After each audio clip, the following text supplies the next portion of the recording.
So yun gayem, ayan ito kinating ko muna yung partes na kinakalawang. So meron pa dito sa kabila. Ayan, so yung partes lang ng kinakain ng kalawang ang tinanggal ko. Dahil ayan, so mapapansin nyo is okay pa naman yung flooring. Ayan, so meron din dito sa kabila na kinakain na ng kalawang. Ayan, nasisira na. So hindi ko muna kinating yan. Kasi ihuli ko muna yan kasi medyo malaki yung marirepair dyan. So dito muna yung partes lang muna na konting nabubulok lang. Kinating ko muna. Ayan, so gumawa ako ulit yung kinating ko, ginaya ko. Gumawa ako ulit ng ganito na may ribs din.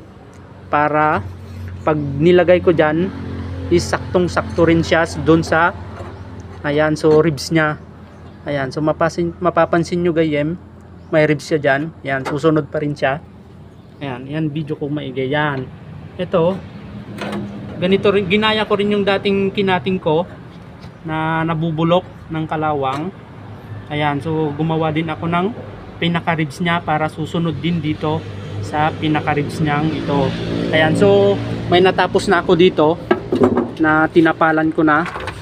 Ayan, so bali ganito na ang mangyayari.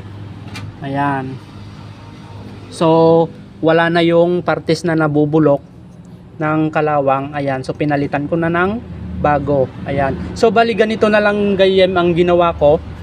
Yung partes lang ng nabubulok ng kalawang ang pinalitan ko ng bagong ganito.